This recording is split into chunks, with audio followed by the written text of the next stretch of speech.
everyone. So this is the starting of a new vlog. I am doing the last two books of the Sookie Stackhouse series, thankfully. I mean, to me, this series definitely dragged out. I think there was ways that Charlene Harris could have shortened this series because there was stuff that I felt like was just not needed in the story, you know? So I went and listened to Deadlocked. This is book 12 of the series. And so we have here where Sookie and her other female friends, like Tara, she's very much like pregnant, ready to pop in this book. You know, that's how pregnant she is. They go and hang out at Hooligans. Hooligans is the bar strip club that is owned by Claude, or like her cousin. So they decide to go there and like have a good time. And of course, you know, Claude's a very attractive man, and he has no problem showing off his body, even to his like cousin. And so Sookie's like, "You're a little too free with your body, man." You know, like she's just, he would have no problems having sex with her. And I'm like, dude, that is your cousin. Now, I know things are kind of different when it comes to the fairy realm, but you're in the human realm. And I'm sorry, we don't do that here. So, yeah, for me, I was like, dude, ew. You know? And so Claude, you know, like I said, he owns it. The girls are watching the show when they all see Tara's husband, JB, as one of the performers. So Tara's not happy about it because he didn't discuss this stuff with her. And basically the bottom line with him was he was doing it because he wanted to get extra money because they're about to have twins. And so he's thinking of like the medical cost of it, like the hospital bills and all this other stuff. So he wants to, you know, have enough money for the baby, you know, and obviously for Tara to take time off from her business and all that stuff. So that's why he's doing it. I mean, she's mad at it like at first, but then, you know, she kind of like, she gets over, she's like, well, I can understand why he's doing it, but she would have wished that JB would have discussed it with her, you know? So I'm like, I can understand where she's coming from. So after the performances, Sookie heads on home. So there's a knock at the door and her great-grandfather Niall is showing up. And so he basically comes to her house because he wants to discuss some things that basically happened in like the last book. Now, you ended up finding out that Dermot, who that's Niall's son, and so Dermot's the one, he looks very much like Jason, Sookie's brother. And Dermot's like very sensitive, very nice, but he was obviously spelled, and so Niall is trying to find out who was the one who like cursed him or spelled him. And so he goes and tells Claude, like, well, you're coming back with me to the fairy realm and we're going to figure out who's the one that had something to do with, you know, Dermot being spelled. So for most of the book, Claude's not there. He comes back toward the end, and then we find out why Claude comes back. So Dermot thought that Niall had cursed him, and Niall's like, who gave you that information, you know? So that's why he was like, Claude, you're coming with me, we're going into the fairy realm. And so the next day, Mustafa, that's Eric's day worker, he's a wolf shifter. So he shows up to tell her that my youngest, she is really animated. He came to tell her that Philippe de Castro had showed up. And so Sookie has to help. Yeah, basically he's trying to find out who killed Victor. And so Philippe goes over to Fantasia, or no, it's Eric's house. He goes over to Eric's house. And so Eric, you know, basically wants her like there. And so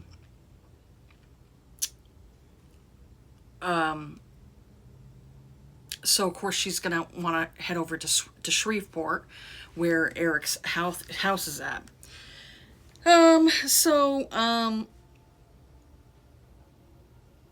So Sookie heads to Marlotte's for a delivery because Sam decided to make her part owner, so she has more responsibilities for the bar because of Sookie giving him that loan. So he's like, he can't really pay her back, but he can make her a part owner, so she'll get paid more. So Jason shows up at the bar and tells her that he's going to ask his girlfriend Michelle to marry him. So, Sookie's happy about that. She's like, she wants to see her brother happy and everything. So next day, Sookie sees Hallie. She's the woman that married Andy Belfleur, and she's pregnant. So while Sookie is driving home, she thinks of all of the women she knows that are now pregnant and has families. And so she feels like saddened because she wants that too. She wants a family. So you already can see the cracks in her and Eric's relationship to where he basically wants to turn her into a vampire. She doesn't want to become a vampire. She wants to stay human and she wants to have a family and be, have someone special in her life. So she already is kind of having those cracks of like, even though she loves Eric and wants to be with him, he's clearly not right for her, So Sookie's home when Pam calls her to tell her that she needs to come to Eric's house. And then all of a sudden Mustafa calls her and tells her, well, instead of like you showing up at 9 p.m., you need to show up at 10. And she's like, oh, okay. So she gets there and Mustafa's basically at the door and he's kind of telling her like, you just need to go. You just need to go. It's not a good situation for you to be in. Because Philip DeCastro's there and there's other people, other vampires there, and there's other humans there who are kind of like doing like some partying of stuff that, that Sookie basically finds disgusting. So Sookie ended up getting like having Bill, where Bill was telling her, just go home. Like, just go home. He knows stuff that's going on too. So Sookie ends up making it up to Eric's room. She opens the door and Eric is sucking on this chick. It's like sucking her blood. And Sookie already notices there's something different about like the smell. She's scenting something different. And so come to find out that the woman, her name was Kim. She was like, I think she was like a half were, I think so. Or she was aware. But I think she was like, she was out of work, so she was looking for work and all that stuff. And there's a reason why Kim, the werewolf lady, ended up going to Eric's, home. She was sent there for a reason. And so it was basically this mystery of who was the one that sent Kim. Because she goes and leaves, but she kind of was giving like a little bit of smack talk to Sookie about like, well, there's something about him that he likes kind of thing, and Sookie wanted to like slug her. So next thing you know, Sookie's basically like, we're gonna talk later, kind of thing. She's not happy with Eric, and Eric's like, you know what, I need to suck on, oh my god, girl, my daughter's one friend is, shut up.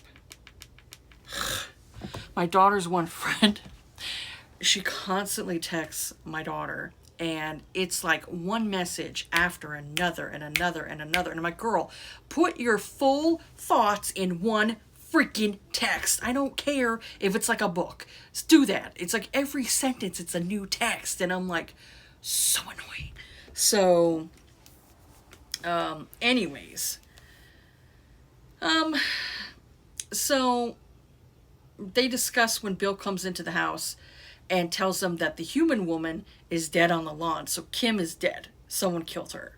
And so a detective shortly after that and the police department show up. So obviously Eric's getting, there's some kind of like plot against him to like take him out. So the whole investigation for this book is basically like, who killed Kim and what do they have against Eric? So Sookie ends up seeing that Allseed had called her. Allside. Someone had said, like, I don't say his name right. In the show, they called him Allseed. even in like, the narration, the person called him Allseed. I don't know if it's supposed to be Allside. Either way, I'm going to say Allseed because that's what it was in like the show. So he calls her, and he had gotten her voicemail. So she calls him back, and he says that Jana Lynn wants Sookie's help so she can ask Sam to marry her. So Jana Lynn is dating Sam at the moment. She's a wolf shifter, and so she's jealous of Sookie's friendship with Sam. So Sookie says no thank you and hangs up, and I'm like, good girl. Good girl. Thank you, Sookie. Thank you for finally starting to stand up for yourself. All throughout this series, I just feel like Sookie's been a doormat to other people. And I'm like, girl, put your goddamn foot down and tell them no.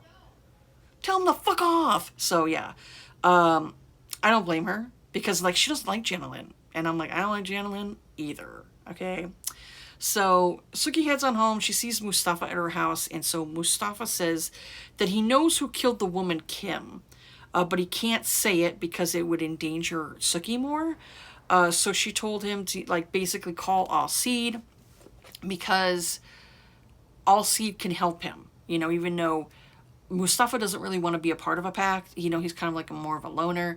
But he says, like, give him Allseed's number. He says, tell him to call him alone, like nobody else around, So there was a reason for this, So she calls Bill and gets his voicemail, and then she calls Allseed and gets his voicemail, but he does call her back.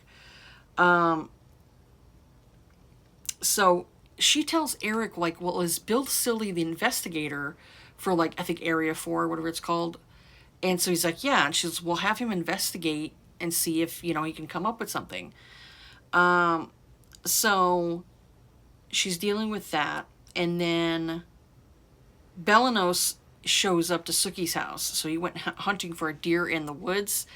Since Claude's been gone, they've been kind of like all the rest of the fairies and everybody who works at the hooligans. They're all kind of like sitting there on like, tender hooks? Like they're sitting there like, on bated breath, waiting for like something to happen because, they all don't want to be in the human realm. They want to be back in the fairy realm, but Niall kind of like closed up the gates and all that stuff, so they weren't able to get in. And so they're wondering why, Claude's gone for that long and everything. And Dermot, he's the one that's basically been handling like the strip club and all that stuff. So Belanos is like an elf, and so if he doesn't get like enough, like whatever it is he needs, if he's stressed out, he can kind of like harm other people, He obviously eats deers and all that stuff, so obviously he eats flesh and all that stuff. And Bill basically told her, like, stay away from him. He could get violent if he's like stressed out. So he's obviously still worried for Sookie, So the next day, Sookie gets a call back from like the detective, and asking her like more questions because they all basically had to go into like the police station and get interrogated. And, the detective didn't find like any, no leads or anything like that. So, and then the next day she ends up going to visit Tara at her shop, and Tara ends up being like in labor at that time. So she went and she called up JB, told JB, hey, your wife's in labor, and then ended up calling up an ambulance. Ambulance like, okay, we'll be there as soon as we can. And so Tara goes to the hospital, and she's there for like a couple of days having her babies. And so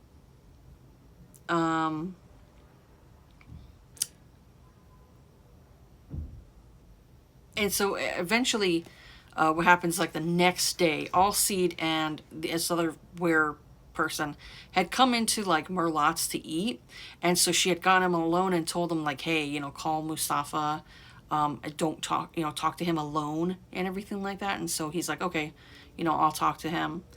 And so Sam calls Sookie to tell her that the antique store that her stuff was sold to in the last book, that it got broken into, and they were obviously looking for the cluvial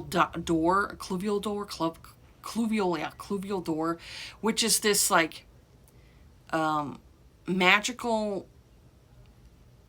item that can like grant a wish, and it looks kind of like like a compact, like a little compact for like, makeup and stuff like that. So it kind of looks like that. So she's been hanging on to it 'cause she's like, well, I don't know what I'm going to use it for. And so, but she knows like other fairies and stuff like that are looking for it.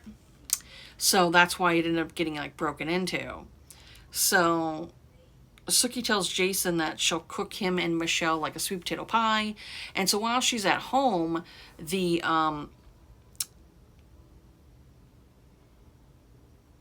while she's at home, Donald Calloway, who was the man who owns the antique store, had come in and basically was trying to get the Cluvial Donald from her. And so she was kind of like basically acting dumb, like she doesn't know what exactly it's for. And so she ends up like throwing hot water on him. And right when he's like down on the floor, like screaming in pain, because obviously it was boiled water, the demon lawyer, what was his name? Mr. Catalides, he had showed up and he had snapped Mr. Calloway's neck. And so Diantha, who's like, I think Mr. Catalides, I can't say that his name. I think it's like his niece or his daughter or something like that. So they basically pretend, Diantha pretends to be Mr. Calloway, the man they killed. She transforms like her body and stuff like that. And so they basically take his car and kind of like get rid of it. And yeah, obviously they're going to bury the body somewhere. And so Mr. Catalides had told her a little bit more about the like Cluvial door. And so Dermot comes home later on and tells Sookie that, he's got a date with a doctor. And so she's like, oh, she's happy about that. So Bill sees Sookie and tells her that Colton was kidnapped by Felipe de Castro. Colton was one of the humans who helped kill Victor in the last book. Like his girlfriend ended up getting killed. So they get him and head out. They kidnap Colton back.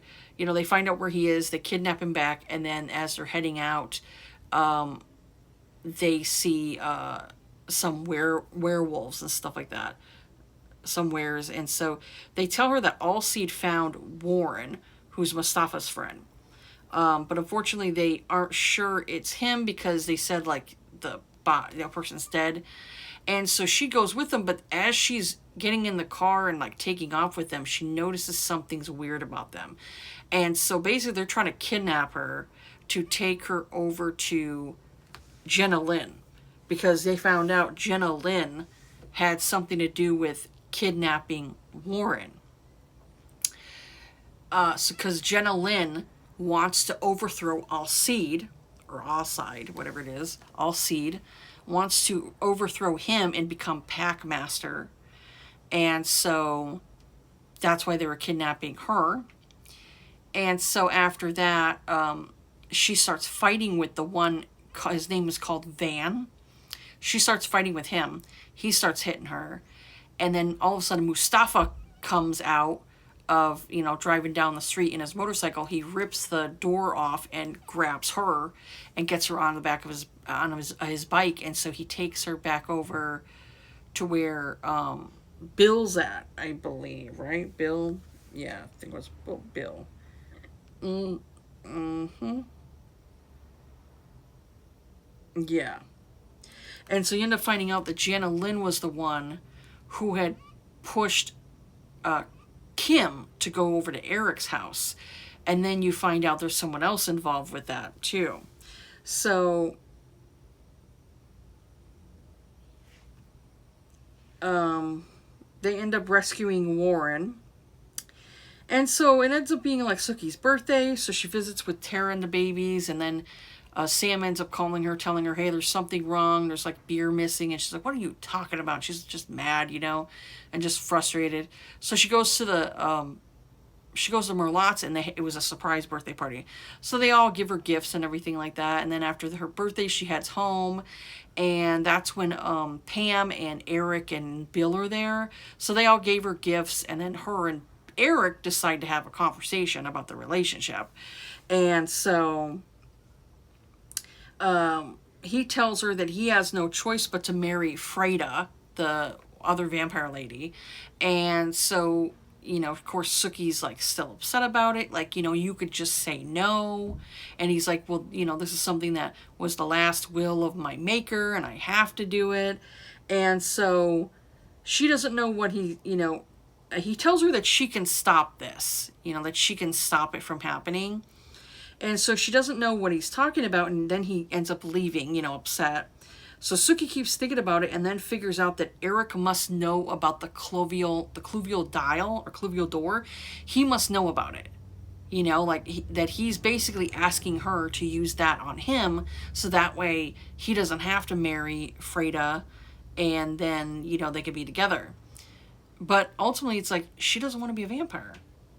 She doesn't want to be a vampire. He wants her to be a vampire. So they're obviously going in separate directions, The next morning she's thinking about her own thoughts, and then Claude shows up, and she ends up finding out Claude was the one who was working with Jana Lynn.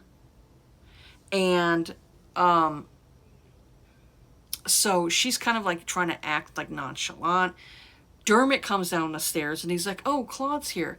And so she kind of like looks at him like, don't trust Claude. There's something off about Claude. So Claude ends up starting a fight. They both start fighting, Dermot and Claude.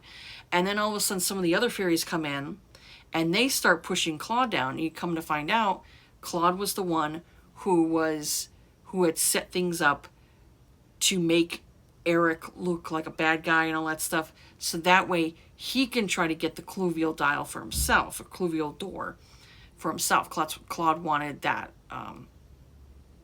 mystical, amulet or whatever it is. So Claude ends up getting subdued by all of them, and then Niall shows up. And so Niall's like, I'm going to take care of the rest. So he basically takes Claude and all the rest of the fairies that want to go back into the fairy realm, including Dermot, and they all basically go in there. They go into the fairy realm. Obviously, Niall's going to take care of Claude and all that stuff. So Sookie gets a call from Allseed, and he tells her that he found Jana Lynn. And so her, Sam and Eric all show up at like the pack area where, all the werewolves are.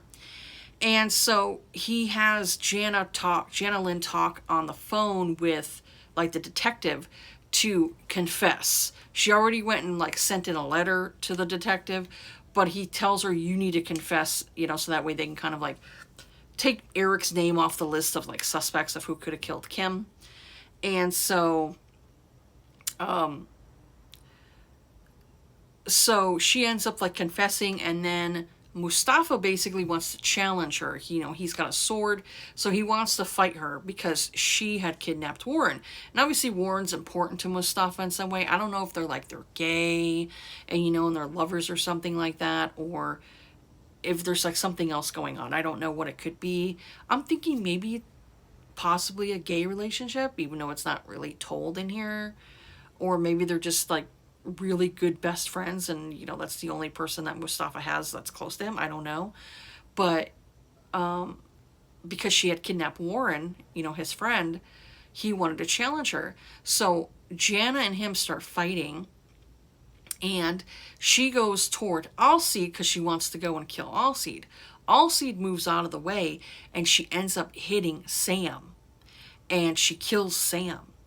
And so Sookie's devastated and is pushing them away, and she's like, no, you can't be dead.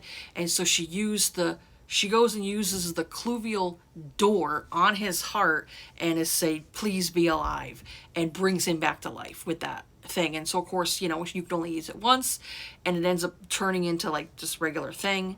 And so she saved Sam. And so, of course, Eric's upset. He goes and flies away because he wanted her to use it on him.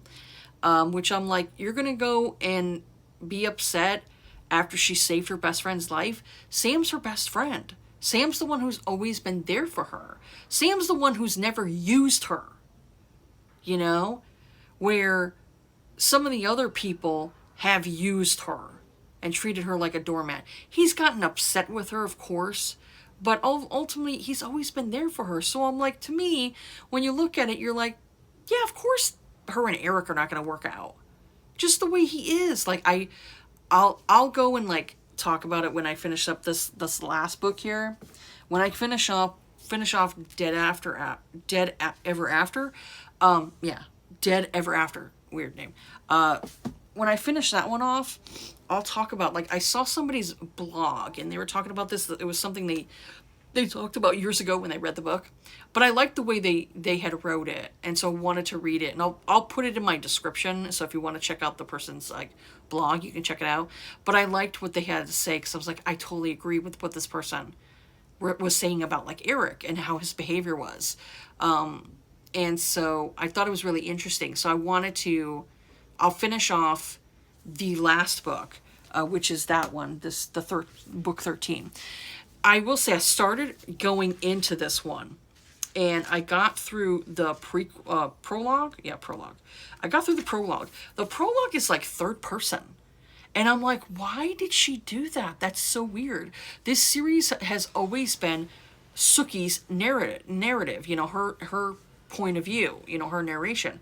So why would you all of a sudden change it to like a third person narration? That's weird. And then the chapter 1 goes into her narration. So it's multiple narrations. So I had to do with like this person who's called the Devil. And you had Amelia, who was the witch that was staying with Sookie for a little while. Her father, who's like some powerful dude, he was talking to this devil person looking for the cluvial dial. Or cluvial door. I don't know why I keep saying dial. It's cluvial door. It's such a weird name, honestly. So that's about as far as I got with that one there. But I'll go and, update a little bit later with, when I'm done with it. But to me, I'm like, this one here was kind of slow. I'd give this one a 3 too. Like there was another one I gave 3 stars because it was kind of slow going. Like it was slow, and I was like, oh, obviously, the author's trying to clear up everything and kind of finish the series off. And I'm like, I don't really always like that, So yeah, for me, I was like, I give it a 3. There were some parts that I thought were boring, and honestly, they were starting to put me to sleep, I had to kind of keep myself awake, because I was like, this is boring. There were some boring parts to it that I was like, I'm like, come on, let's just finish this off. Honestly, like I said, she didn't need to end it at 13 books. She could have reeled in some of the stuff that didn't need to be said, and she could have just ended this series at like 10 books, She could have did it. There was like extra stuff that I just felt like was not necessary for the story. So overall, I'm like, great. Now her cousin Claude is like, not a good person. And Dermot seemed like he was a good dude. But he obviously is used to being in the fairy realm. Like, he was starting to kind of get used to like the human world and all that stuff. He was watching like HGTV, and he was building and all that stuff, and he was figuring he'd start to date like a human. He said he liked her smell, and I was like, that's cute. I like Dermot, I do. He's like a sensitive boy, even though he's like old, obviously,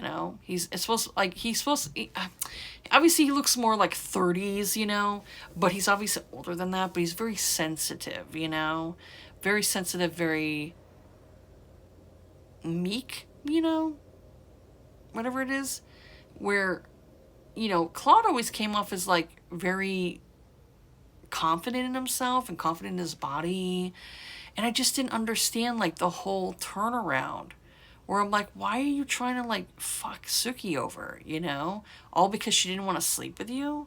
It's like, that's just strange, dude, come on. It just like, yeah, I was just like, why did he do that?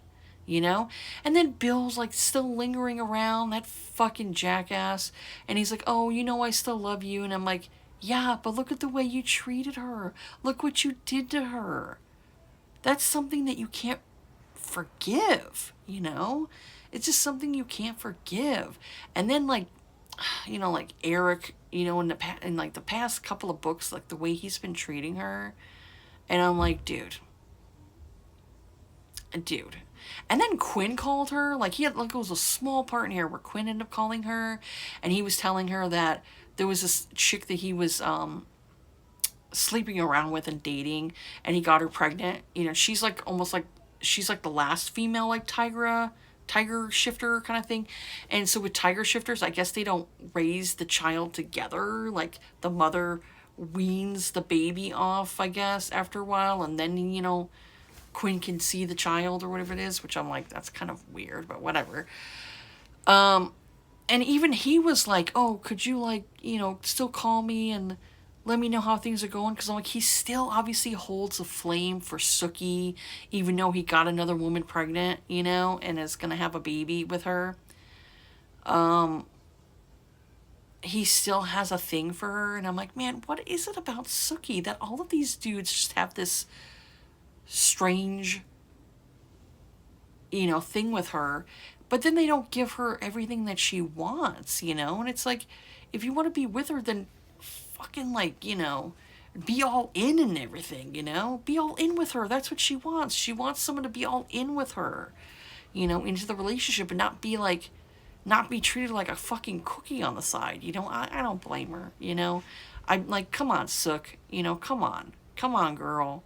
You know, and I do like the fact that she started to say no and put her foot down and be like, no, I don't want to do this. Even like she started doing it with Eric, where she's like, no, I don't feel like being with you right now. Go home. And I'm like, good for you, girl. Good for you. Put your fucking foot down, you know? So yeah, I do like that she's finally like getting some balls, you know, like metaphorically. You know, metaphorically getting some balls. So, you know, and she's like sticking up for herself. So I do like that fact. It's like, stop like thinking of yourself as last, you know? That's the thing, you know? Like, I don't want to see somebody who's so like high on themselves. They're so like, you know, like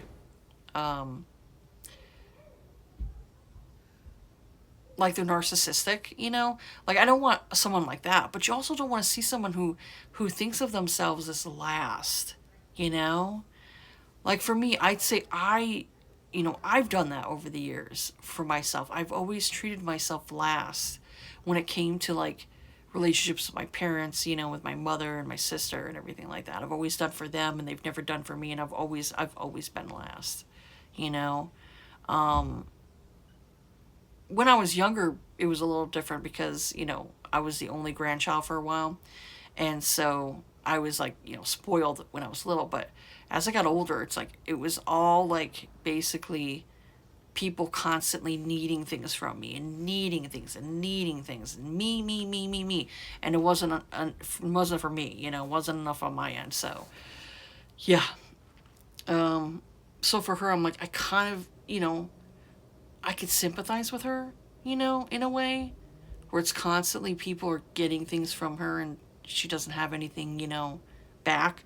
Like there were days like she's like by herself, you know, like after Dermot and Claude were, you know, gone, she was like having days where it's like she's by herself, and I think, you know, was getting lonely, you know, and it's like she wants a family, you know. Sookie wants a family. She wants, you know, a husband, you know, who's loyal to her. You know, so I can totally get that, you know? And that's what she wants. And I'm like, that's why her and Eric would never work out, because she doesn't want to be a vampire. She wants to have a family. She wants to have kids. You know, and this is something that is very selfish for Eric to like almost demand that from her. And it's like, no, dude, you're a vampire. Go be with some other fucking vampire bitch. I don't care. You know, no. Don't ask that of Sookie. She's giving all of herself, but you give nothing back. You know, and that's what I kind of feel like with him. It's like he gives nothing back. And then Bill just, I don't know. I don't like the way Bill treated her. And it's like she needs someone else. That's why I'm like, you know, if it's Sam at the end, I can understand why it was Sam, honestly. So, yeah. That's where I've gotten with this one here. again, you know, it was a bit boring in parts. That's why I'll end up giving it like a 3. Because there were times I was just like, I was starting to fall asleep and I'm like, what happening, you know? And so, yeah, I'm better with like, I'm better with short series instead of long ones. So with this one here, I'm hoping there's not too much of like third person point of view, because I'm going to be freaking irritated with that, because I hate when it jumps from like first person to third. If you're going to do third, have third all the way through the fucking book. If you're going to have first person, then have it all the way through the fucking book. It just, I don't like that switch up. So hopefully this last one, I can get through it and everything can kind of like, pieces fall into place. Sookie's like good and she can go and have her happily ever after kind of thing, you know, go from there. But yeah, Eric and her are definitely not going to work out. Obviously, they're going to separate in this last book, you know. Yeah, that's what I think is going to happen. So I started this one.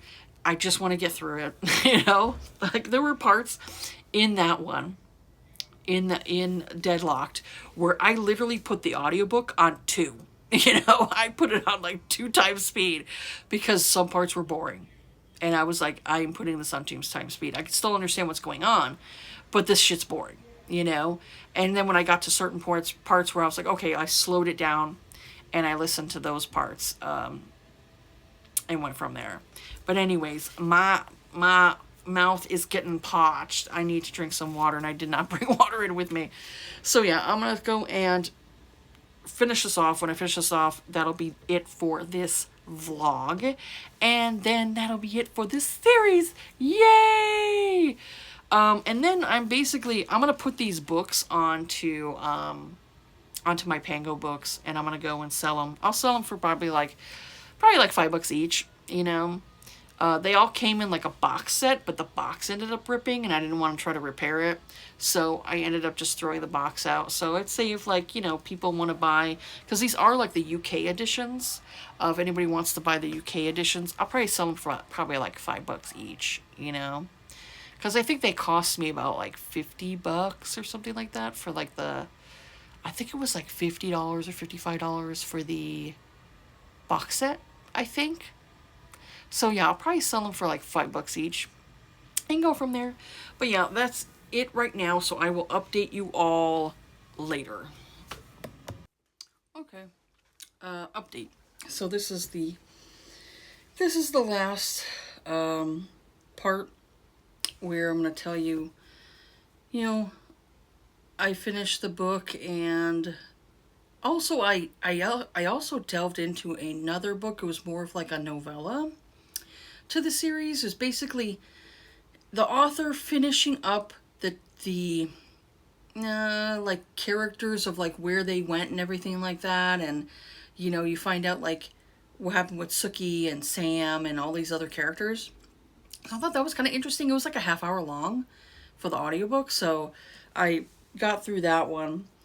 So this one here has like at least dual POVs, which I think is stupid because of the fact that throughout the whole series, Sookie has basically been the only narrator. You know, it's her perspective. So I thought it was kind of weird that they opened the book with someone else's perspective. So it was basically like at least 3 or 4 different characters who all want to get even with Sookie. They basically want to have revenge on her. So their thing is they want to put her in jail, you know, by framing her. So when it goes into Sookie's perspective, her point of view, this is, I think, say it's probably like the day after that Sookie had saved Sam with that thing that's the cluvial door. So it's like the next day. And he's still kind of like, he's out of sorts. Like, he doesn't know how to manage, you know, life, you know, that now that he's gotten saved, it kind of like totally changes up his like perspective of how he was living his life. And I'd say that that pretty much could happen with anybody. It's when you almost die, you know, like say you died, you physically died, but you were revived, you know, because you could die for a certain time frame and then you could still be revived. But it, you know, once it's past, like, I can't remember what the time frame is, but maybe 7 minutes or something like that. 7-10 minutes you could be physically dead before the brain starts like deteriorating. I can't remember the time frame. I'll have to look it up. I'll have to look it up and put it like right here. But I know like you can die for a certain extent and then you could still be revived and everything is okay. Like you don't have brain damage or anything like that, you know? So he ends up being revived quickly because, you know, as soon as he died, Sookie had put that cluvial door on him, like on his heart, and like, you know, you have to live kind of thing. And then he was revived. So he wasn't gone for that long. But, you know, when you have a near-death experience, it could change your perspective on life. You know, you could, you know, maybe you were more of a selfish person and then you almost die and then you kind of think to yourself, wow, I shouldn't be a selfish person anymore. I should be more of a person who helps out others or offers help to others, that type of thing, you know. You could change your perspective, you know, to life. So that's basically what's going on with Sam. He's almost kind of like going through like a, you know, what you say is like a midlife crisis, you know, you've now hit the halfway point of your life and you're like, what have I do? What have I been doing with my life this whole time, you know? So it's kind of like what he's going through. And so he's you know, he also said like there were things within what happened to him where it's like the next day he felt almost like having trouble walking or different things like that. So it's like kind of like your body, like, you know, not being, you know, like handling what happened to him, you know. So Sookie tries to talk to him and, you know, he's like, he basically kind of wants to be left alone for a little bit. And his mother, Bernie, ends up showing up and, you know, kind of helping him and everything. So I thought that was kind of interesting, you know, where it's like, it's not like the next day he's like, oh, wow, fine, you know. It took him like, you know, several days to get back to himself, you know. And then you could see him like, you know, kind of questioning things and like certain ways he's around Sookie, he doesn't want to, you know, like touch her or anything like that. Like the things that he normally would do with her. It's like he's almost very much like awkward around her. And so she ends up calling out sick for how many days. And then she eventually goes back to work. So then it has the other perspective of elsewhere. It says elsewhere. So it shows Arlene getting like bailed out of jail. Because I guess if you don't have bail, then you have to stay in jail for how long, you know? So she got released from jail. I think she was going to serve how long? Because, you know, of course, she tried to get Sookie killed. So she ends up getting released, and there's these two men that she's talking to that are telling her that, you know, you need to go talk with Sookie and do things like that. Try to befriend her again. And it's like, clearly not going to work because it's like, do you think Sookie's that dumb? You know, there have been things I have questioned Sookie on. I'm like, girl, bad decision, you know? Like, there are things that she's done now I just have found annoying with her, especially because I felt like she was too much of a doormat. And the last 2 or 3 books, she really pushed herself to not be that doormat. So I appreciated that she started to, like, wake up and realize that the supernatural world is not meant for her. She's not meant for that supernatural world. Like, you know, Sam, he's a shifter, but, you know, she's known that for a little while, and she's gotten used to it. And also, she can't really read his mind, which is refreshing to her. You know, this is why I believe she was so attracted to Bill and Eric, because she can't read the dead. You know, they don't have any brain activity, you know. which is kind of questionable when you think about it, because you're like, it tears out the whole vampire thing, because it's like, well, if they don't have any brain activity, how the fuck do they walk? How do they think? So it kind of debunks the whole thing of a vampire. Like, if they're technically dead, then wouldn't they be rotting? Wouldn't they be like a zombie where they start to rot? And all this other stuff. I mean, it kind of don't make any sense. So it definitely has more of a magical element to it, So, she gets bailed out of jail. And to me, I thought it was Steve Newland, which I ended up being right toward the end. One of the characters was Steve Newland, because they didn't explain who the people were. So I was taking a guess, like, well, one I think is definitely Steve Newland, because the narrator did like more of a southern accent, kind of thing. And to me, I was like, well, who was the one that was more southern for who would want to hurt Sookie? And I was like, well, definitely Steve Newland. He was more of like southern, had a southern type accent, and I knew he did not like her, and all the rest of the Fellowship of the Sun did not like her, because she was a fangbanger, But with the other one, I thought maybe it was Felipe de Castro, but it wasn't. It was somebody different. So Sookie goes to see Eric because he hasn't contacted her since she saved Sam. And so she's like, what the hell? And I'm like, would he rather I let my friend die? Which I'm like, mm-hmm. So when she gets there, Pam says, now's not a good time. So she kind of like pushes through anyway, and she ends up, saying like I want to talk to Eric, like he hasn't called me, I want to talk to Eric. So Eric basically kind of slams his door open, and you can see like he's angry and mad, and he's like, I can't talk to you, and kind of like slams the door in her face. So she gets mad, and she kind of, she leaves, and because he has to sign that marriage contract with Freda. So the next day, Pam ends up texting Sookie and telling her, like, oh, well, Eric will text you or call you, like, later, or whatever it is. And she's like, well, I got to hear it from Pam. I can't hear it from him. But I was also, like, saying to myself, Sookie, you two are obviously on the outs. You're not going to want to be with him when he's sleeping with his wife.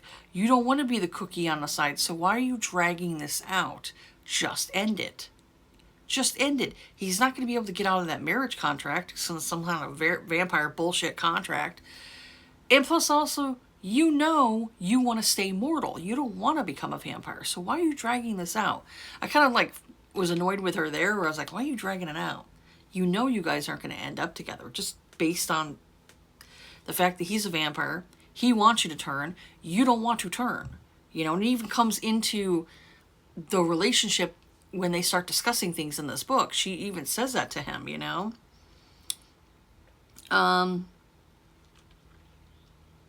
So her and Tara were, were hanging out more.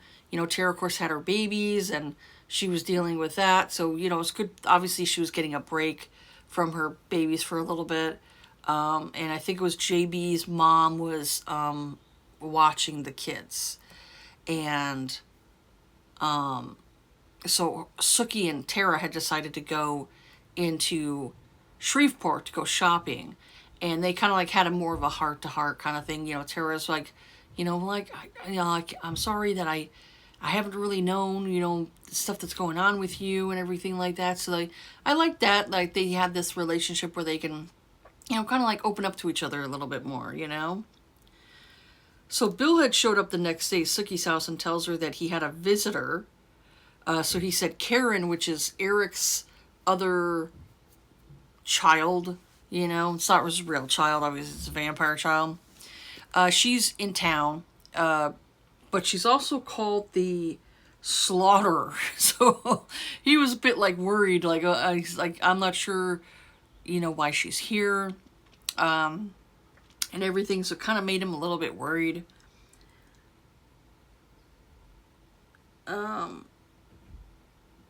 So when Sookie goes back to work, there was other waitresses there, and they were saying to Sookie, like, hey, someone showed up that was a former waitress, and she was looking for you, and it was Arlene. Arlene was looking for Sookie. And so when she sees Sam that day, he doesn't look really great. He hasn't shaved. He looks a little unkempt. And so when she goes and kind of confronts him in his trailer, he basically is like, he's telling her that he doesn't remember much of what happened. So she ended up kind of like, telling him what had went on. And the more she was telling him, the more it's like he was getting his memories back. And he turned like sheet white, And so she had kind of like, basically said, okay, I'll leave you alone for a little bit. I'm going to work, at Merlotte's, which is, she's part owner now. So, she's got more responsibility.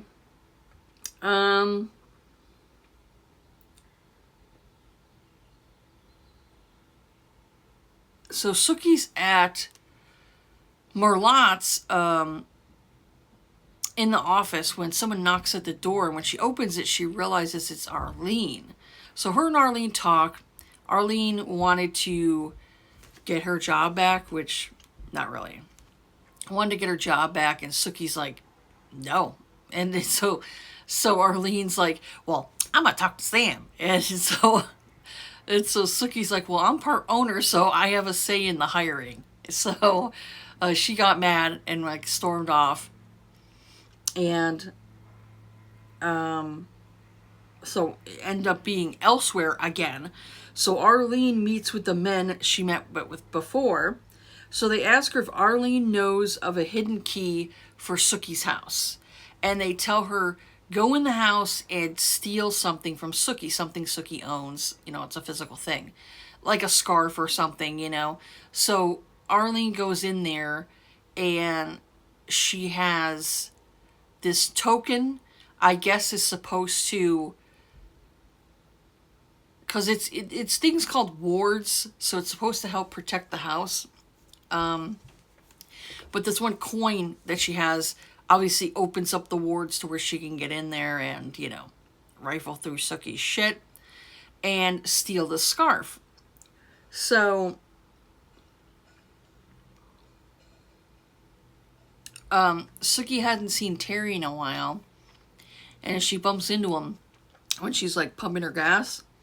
So he's happy. He's married to a woman named Jimmy, and she has 3 kids. They're adults, and they really like Terry. And then he says he's got grandkids, which obviously he's a step grandfather. And so he likes the little babies and all that stuff, likes the little kids and everything. So he's happy. And I'm like, oh, good for Terry, that he went and found, someone. It wasn't Arlene. They really made Arlene terrible in these books,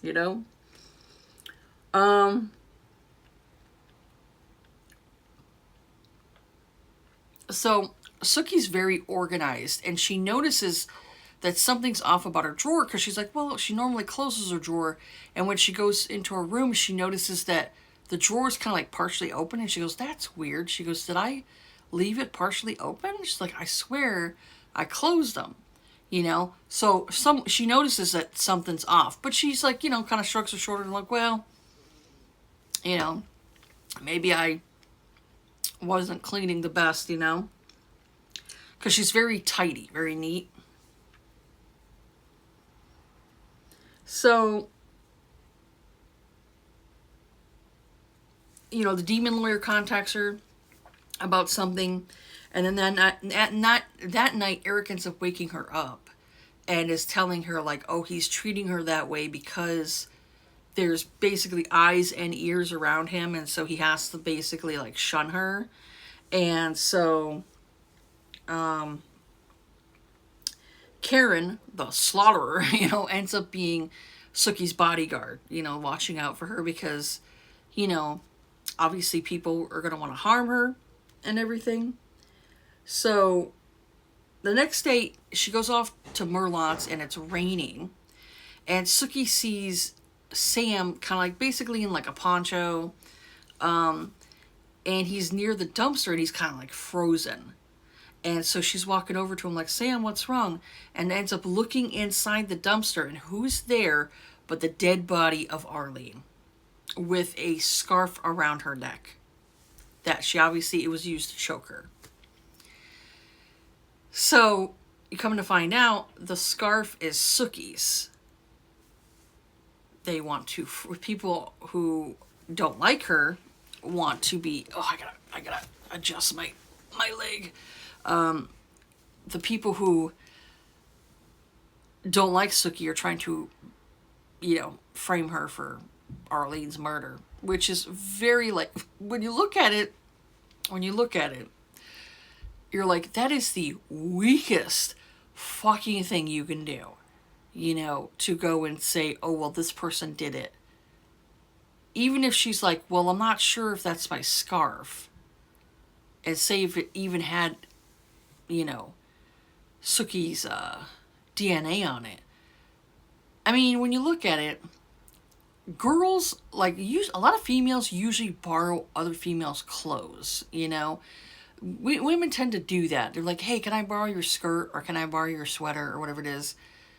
So that's automatically going to assume that this person that they borrowed the clothes from murdered that person. Very shaky. So I was thinking to myself, these people are dumb. It's like, if you're going to go and, like, accuse somebody of murder, you could do a lot more things to make it look like it's, like this person could have done it, better evidence, So, they call, of course they call 911. They did contemplate, like, maybe we should just move the body, because I'm like, we're tired of dealing with this. Like, Sam's tired, Sookie's tired. They're tired of this bullshit that they keep running into. And so they contemplated for a minute, like, maybe we should just put her in the woods or something. And I was like, I don't blame them, because I'm like, all Arlene did was cause problems, But they're like, you know what? We got to call the police. So they call the police, and of course Andy shows up, and he's questioning them. Like, where were you the night, the last night when she was getting killed, and, different things like that. So, of course, he's questioning. And so, afterwards, Sam and her were talking, basically asking her how she's doing. And she's like, tonight I gotta deal with some vampire bullshit. And I was like, oh, yes, Sookie is pretty much done. She's done. She's done with this, She's done with this whole shit. I don't blame her. So elsewhere, men are talking on the phone and said that their plan is in place. So obviously they're trying to frame Sookie for Arlene's death. Next day, Sookie's at Merlotte's. And, people, of course, are gossiping about Arlene's death and what could have happened and everything like that. They do know that Arlene did have some, like, a bunch of ex-husbands and, other things that she was doing that was not on the up and up, So, while they're working, Karen, who's the woman that's been looking after Sookie, tells Sookie, like, oh, it's time for us to leave. We need to go to Fantasia so you can go and be with Eric, And so she's like, we're busy, we're swamped. Can't we do this later? And so Karen's like, no. So they head to Fantasia. And of course, Eric is pretending to be mean to Sookie. And basically, they do like this blood ritual, which is she has to cut herself and say, like, what was it that she had to say? This is yours no longer. Yeah. So she has to tell Eric, this is yours no longer, and he had to do the same thing. And then he's still, of course, whispering and telling her, like, this doesn't mean anything. I still love you. I still care about you. I still want to be with you and everything like that. And Sookie's just kind of, like, had it up to here. And I'm like, I don't blame her, Oh, my sister's texting me because today's my birthday, so yay. I'm like, that's the only thing about my birthday I don't like, is that people that I'm not getting along with text me and tell me happy birthday. And I'm like, well, thank you, but I really don't want to hear from you.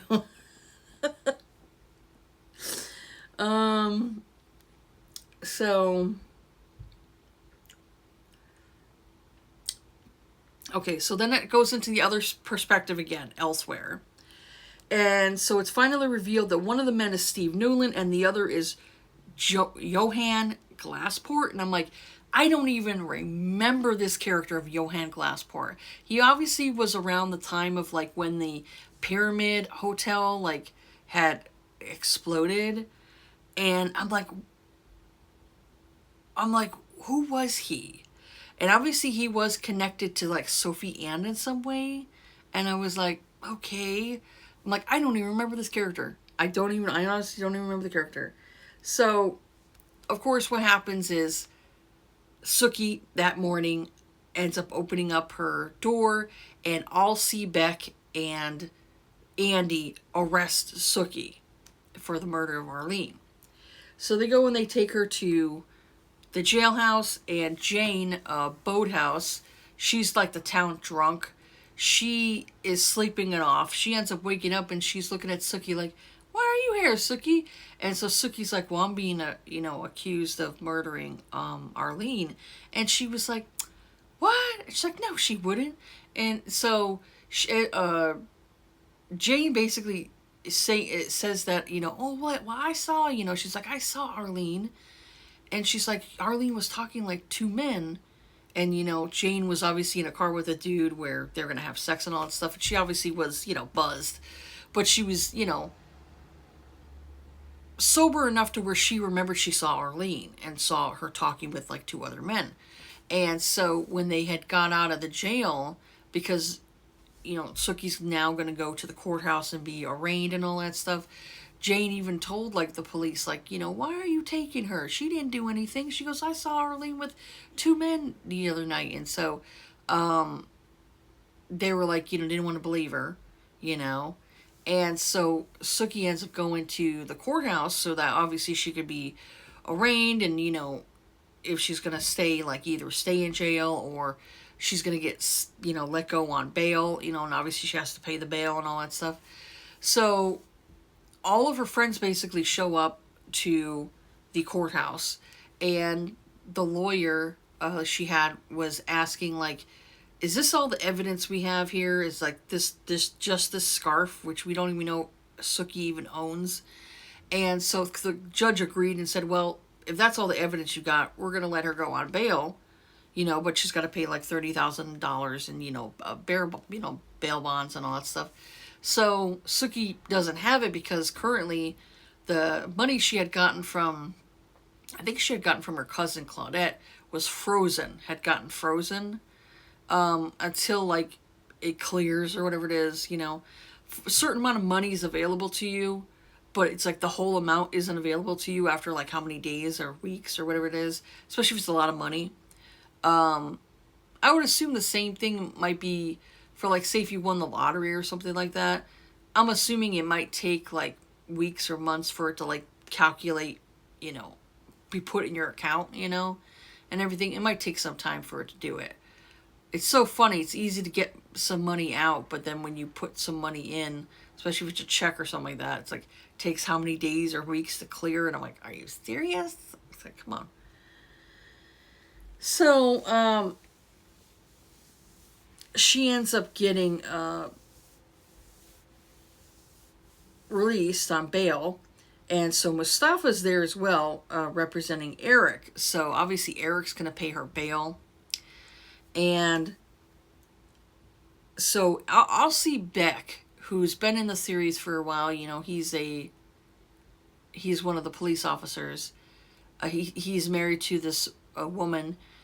He's not a huge fan of Sookie because he kind of feels like it's her fault that her Alcee's wife ended up getting in the middle of this situation with Sookie. How many books back where Sookie was at the library and all of a sudden someone came in and was trying to hurt Sookie, and so the librarian was there and she kind of witnessed it all, and she was kind of getting threatened, with like harm. And so her husband, Alcee Beck, who's a police officer, had showed up and was helping out. Because I think he was dropping off his wife's lunch or something like that, So Alcee Beck's acting very strange and very weird, like really angry, really irrational, And so Jason ends up driving Sookie home. Sookie checks her machines and she's hearing different people. And all of a sudden she hears this last one where the person's basically saying, like, you're going to get what you deserve or something like that. And she's like, I don't know who this voice is. So she ends up calling Andy on the phone and tells him, like, hey, I got this threatening message on my machine. Can you come here and check it? Because she's like, you're still supposed to protect me, you know, as a citizen, even though I'm accused of murder, you know? So he goes there, he hears it, he listens to it a couple times, and he's like, well, let me take this tape. So he ends up taking it and obviously going back to the police department with it.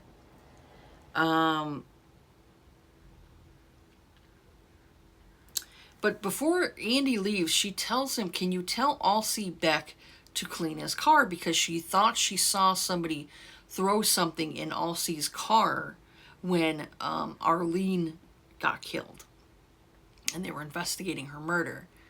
She thought she saw something like shiny kind of like get thrown in the car. And the other thing she's dealing with is somebody's been stalking like her wood area. And so they don't know who it is.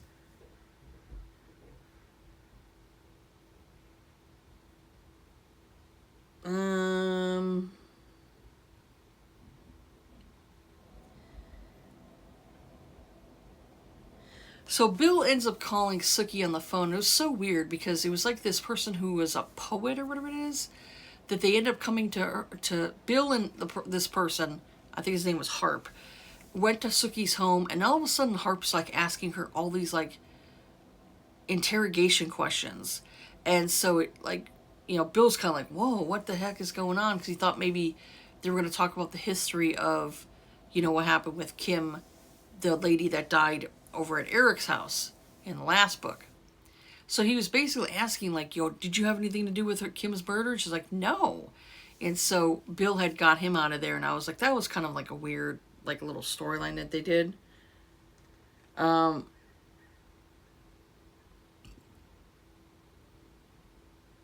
So it's funny because Bill, even though Bill hasn't dated Sookie in a while, he's obviously still loves her.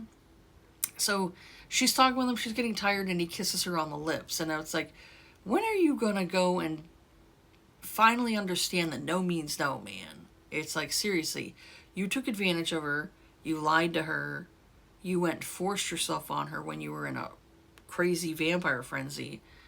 When are you going to get the hint that she just wants to be your friend? And you're lucky that she allows you to be her friend. Because if somebody did that to me, in the daytime, I'm going to find your ass and I'll fucking stake you. And you're going to be ashes. So, yeah. So the next day, Sookie ends up calling Sam. And so he's kind of like telling her to stay home today. He's acting really weird. And so you end up finding out later on why, you know, he was acting weird.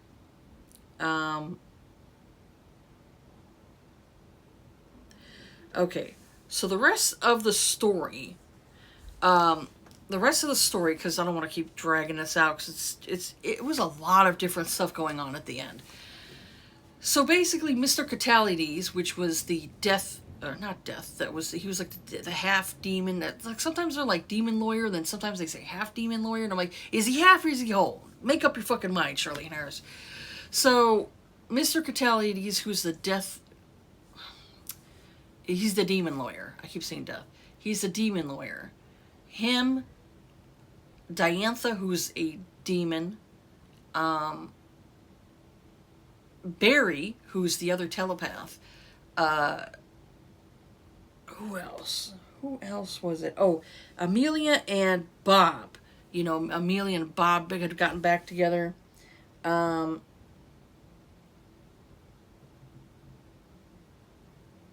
So, and also Quinn had showed up for a short time.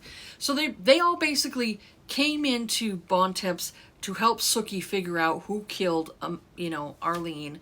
So they started doing, like, investigating, like, Barry was kind of following somebody, and then they found out, like, Johan got Glassmore, whatever his name was, Glassman, whatever it is, that he was in town, you know, and then they went and saw like Steve Newell in there too. So I'm like, there's something weird, you know, like they're in town and everything. So they're all kind of like going off on their different directions of trying to find out who killed Arlene and who's trying to like frame Sookie. So, also Allside, whatever you want to name him, he was helping too.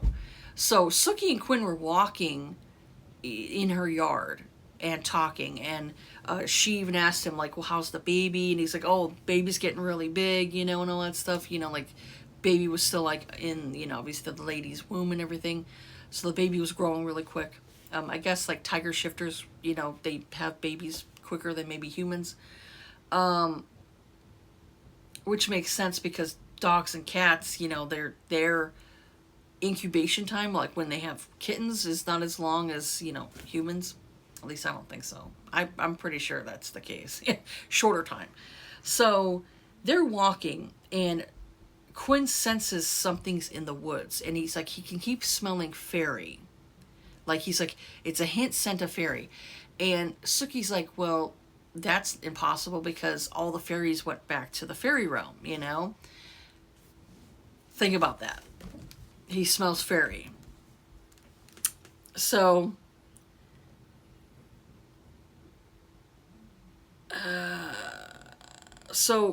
you know, they're doing their investigation, and, you know, Allside, he went into the house, kind of like was sniffing in the area, and he says that he smelled Arlene in the house. And so I'm like, that's how Arlene got Sookie's scarf. So Mr. Catalides had told Sookie that Niall wanted hooligans and any other property that maybe the fairies own to be sold and, you know, given to Sookie, and that she would have an annuity of $3,000 a month for the rest of her life. And I'm like, dang, that'd be nice. You know, like, people talk about like winning lottery and all that stuff, and I'm like, heck, $3,000 a month that you didn't have to go and like earn, you know, from a job, so you can work your job and you're getting $3,000 a month, you know, like for the rest of your life. I'm sorry, but that seems nice. I like that. I'm fine with that. Give me $3,000 a month. You know, I didn't have to pay for, you know, like I didn't have to go and like work for or anything like that, you know. Then she has like the security alarm, you know, like, which is like magic, I think. And so they all go out and realize that there's like a body in the middle of like this blue aura area. And it ended up being like Horst Friedman. He was Philippe de Castro's right-hand man. And so you're like, okay. So Bill ends up helping them out. They take the body. Philippe's like, I have no idea why he was there. And so this psychic, it's a touch psychic, shows up. And she ends up touching the scarf because Diantha had went into the police station and stole the scarf, you know, from evidence and replaced it with something else. And so this touch psychic was touching the scarf and basically said like how Arlene died and who the people were, you know, saying like one was like this person, that was that person. So then the psychic leaves. So Bob and Amelia, this was at Sookie's house, like I said, different perspective, and they hear something at the door. So Bob opens the door, and a man named Tyrese shoves him inside. And Tyrese was in the last book where he was talking with, it was like Amelia's father. He was it Copley Carmichael? And come to find out, Tyrese's girlfriend was HIV positive and knew about it and was continuing to have sex with her boyfriend Tyrese. So I guess played with guilt or whatever it is, the girlfriend killed herself. And so he basically was kind of going mad himself and says, well, because my boss doesn't like you, I'm going to go and shoot Sookie. And I was like, okay. So he ends up shooting Bob. Bob gets shot and injured. And then, who was it that showed up? Oh, yeah. Then it goes into a different perspective where Sookie's at work and Mustafa's there, and he's like, well, we'll head home. We'll head to your home and everything like that, because he had Warren with him. And Warren's a good shot. And so they're heading home, heading to her house. And all of a sudden she goes toward the door, and there's Tyrese pointing the gun at her. So Mustafa's like pushing her down. She ended up getting shot in the shoulder. And then she goes to the hospital. And Warren, who's like a really good shot, ends up killing Tyrese. So Sookie's what the ladies' names are. I think it's Kennedy and some other one. They're the other waitresses at Merlot's. They decide to help clean the kitchen because she had gotten shot, And so she's all like kind of drugged out. And so you have different people kind of coming and going, like in her hospital room and everything like that. And like Amelia showed up, and Sam showed up, and then Eric was behind him. And, like you could tell like there's something weird going on with Eric and Sam. And so she deals with that, and then she gets out of the hospital. Everyone's kind of like showing up and seeing how she was doing, And so she ends up confronting Sam. And Sam ends up telling her the reason why he's been acting weird is because he ended up going to Eric's because he couldn't come up with the $30,000 for her bail. And he was desperate to get her out. He did not want her to stay in jail, So Sam decided to swallow his pride and go over to Eric and ask Eric for help. Well, Freda was there when Eric was there. And so Freda's like, well, I'll allow Eric to give you money, but there's conditions, And so I was like, fuck you, bitch. You're already marrying Eric, you stupid whore. Oh, man, I did not like this woman. I did not like that woman. And so they're like, oh, we have conditions. And it's like, of course you do, you fucking vampires. So Eric basically tells him, Sam, that, oh, you can't date her. You can't see her. And I'm like, excuse me? You're getting married to that stupid bitch. And you don't want Sookie to be with anybody else? Fuck you. Oh my God. Eric just pissed me off. So they end up finding the token that's in Allseed's car, and he actually was being, bewitched. So they end up burning it, and then he kind of like falls to his knees, and his head starts to clear, and he's realizing that he was actually treating his wife badly. His wife was afraid of him, and I'm like, that's gotta like hit his ego right there, where he's like, oh my God, I was being bewitched in some way, because he doesn't want to believe all the supernatural stuff. And so obviously, him and his wife are gonna obviously have to talk about what went down and everything like that, because when your husband's personality changes differently, something's going on. All of a sudden your husband's personality completely changes, and you're like, this is not the man I married, So I kind of felt bad for his wife there, that, he was scaring his wife. So someone had dumped Copley Carmichael in Sookie's house, like in the vampire hole. Come to find out, it was Karen. Karen actually found him like skulking in the area for her house. So she like basically knocked him out and put him in the vampire hole. And so now they have Copley Carmichael, which he's to blame of like having people go after Sookie. And so Barry was, he's the telepath, and he was investigating Johann Glassport, and then no one heard from him for a little while, and come to find out, like he actually had gotten hurt. And so Mr. Catalides and Diantha had actually found him. Mr. Catalides is actually like the great grandfather of Barry. So Barry's actually related to Mr. Catalides. And so they had found Barry. And so they were trying to like, help him and everything. And he first didn't want to go to the hospital because he's like, they're going to ask questions and I don't want them asking, And so after that, um, after that, what was it? Okay, Pam shows up to Sookie's and tells her that she's now sheriff and that Eric had agreed to be married to Freda for 200 years. Normally it's like 100 years because he wanted to protect Sookie. And I'm kind of like, bullshit, dude. You didn't just want to protect her. You wanted to protect your own ass, you know? So Karen will still be protecting Sookie for how many years? And Eric had asked Sookie if, he could heal her in the hospital when she got shot, and she said, no, this is goodbye. We need to go our separate ways. And so, of course, he got mad with that. But then, Pam sees her, and Pam's like, can I heal you? She's like, since you denied Eric. And so Sookie's like, yeah, because her and Pam are still friends. They still want to hang out. And now that, Pam's sheriff, I'm sure they'll still see each other and hang out, where now Eric is going to be moving to Oklahoma to be with Freda,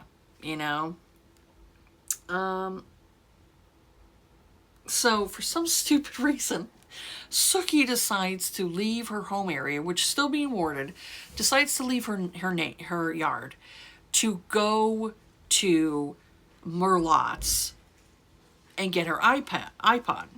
So she goes there. Sam sees her, and Sam's like, what are you doing? He's like, what are you doing?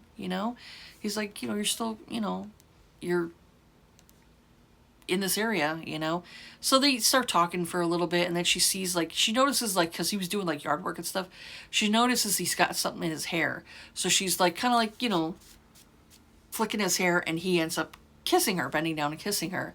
So they end up making out, and then they end up having sex in, his trailer. And I was like, you know what? Good for her, good for her. Because Sam's always been there for her. So I was like, I thought it was sweet. I thought it was a sweet, how they got together and everything like that. And then, they have sex again. And then they plan for, going out and dancing. And I'm like, that's what you need, girl. You need more human interaction. Stop fucking with these goddamn vampires. Stop fucking with the goddamn werewolves, All of them are just fucking trouble and a headache, and drama.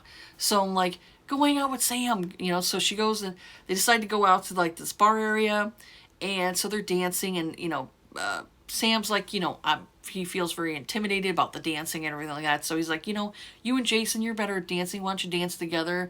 And me and, Michelle, which is Jason's fiance there, can watch. So what happens? Steve Newland and Johan Glassport, or whatever it is, end up taking Sookie and putting him in the van. So someone's driving the van. Who ends up being that person? Fucking Claude, So Claude had gotten tortured, obviously, from Niall. And so he was all burned. So his pretty boy face was gone.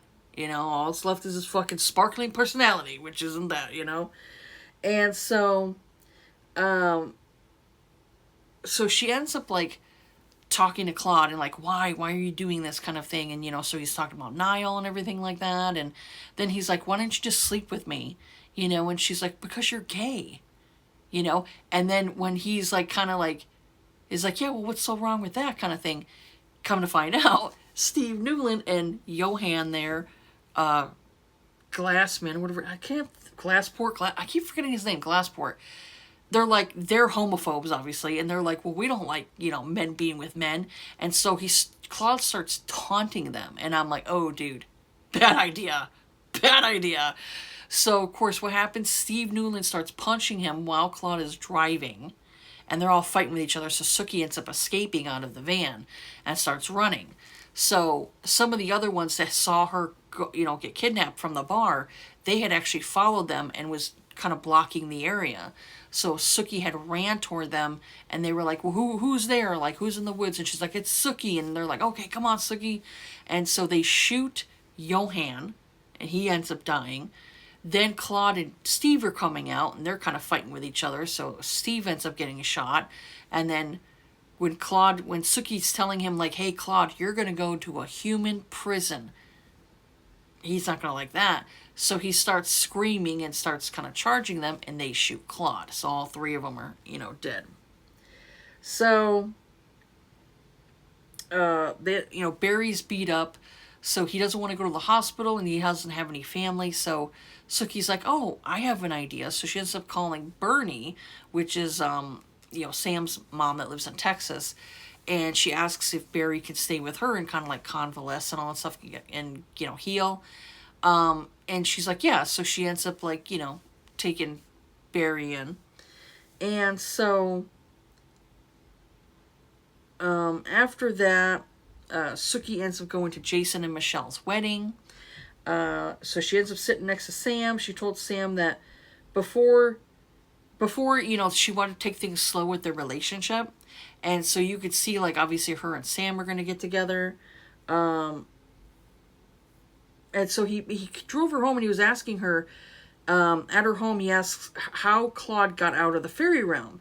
So Sookie says that Niall left her a letter in her rose bush, and he said that he deliberately released Claude so the other conspirator could be identified. Having no idea that obviously Claude was going to attack Sookie.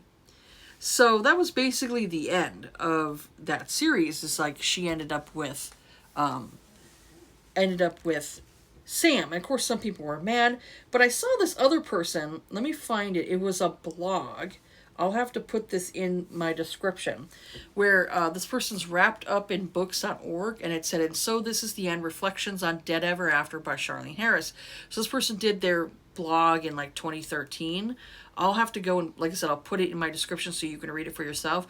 But there was a few things that she had said in here. I'm assuming it's a she. Had said in here where I really liked what they had to say. So they said Eric is selfish when they talked about the relationship between him and Sookie. Eric is selfish. He reacts like a sullen child when he's hurt emotionally. Yeah, I agree.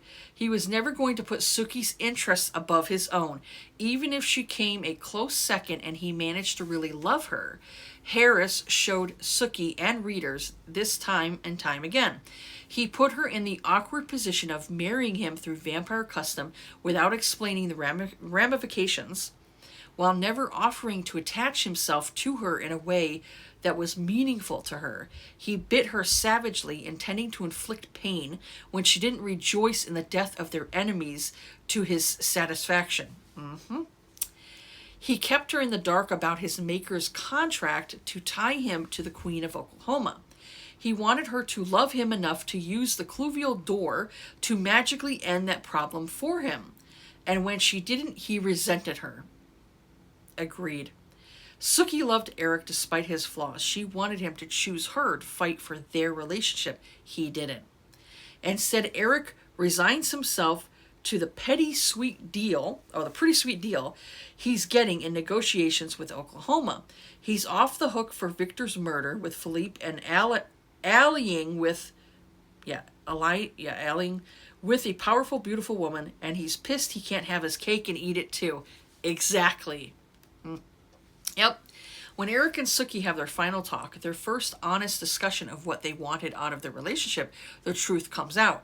Eric always wanted to turn Sookie, even though he'd promised not to ever do it against her will.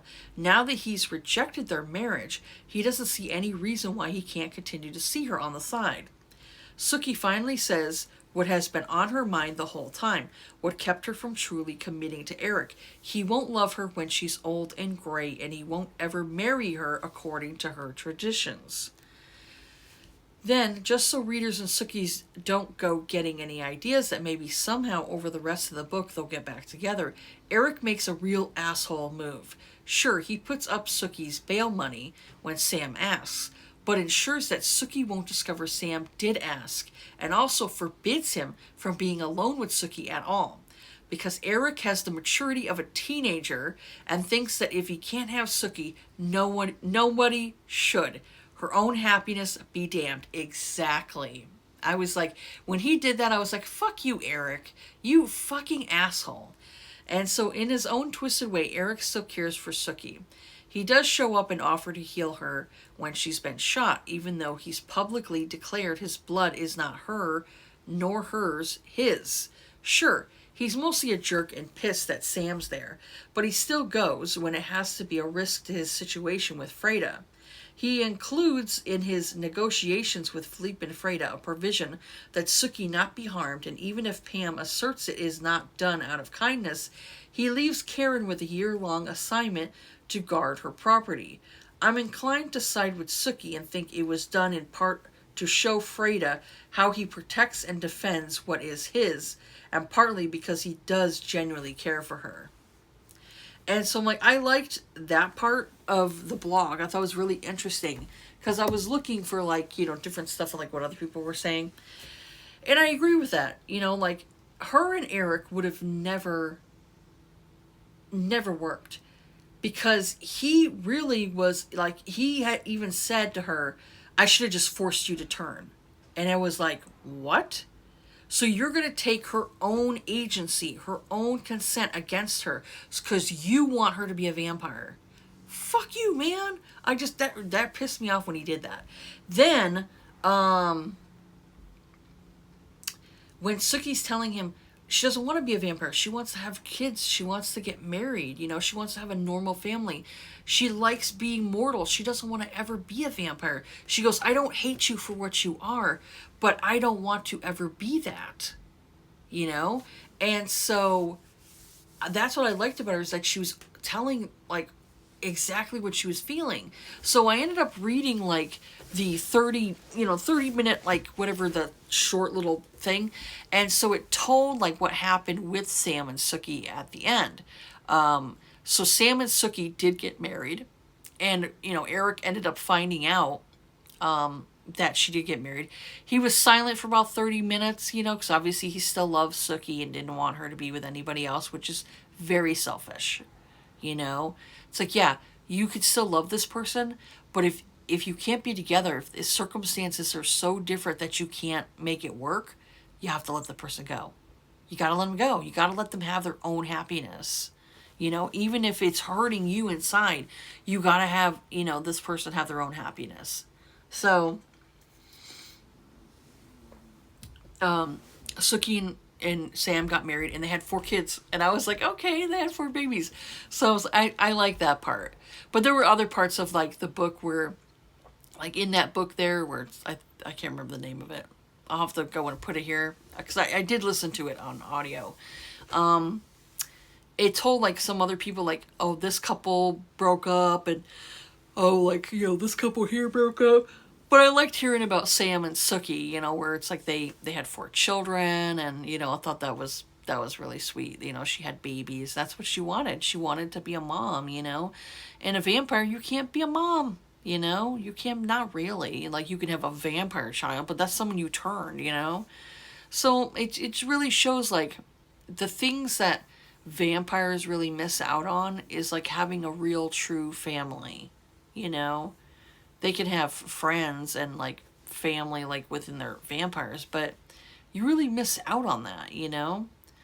I think you lose, like, a lot of your humanity when you are turned, you know? And even though it's, like, I'd say, like, Bill pissed me off and I really hated Bill and he annoyed me, he at least was always there for her.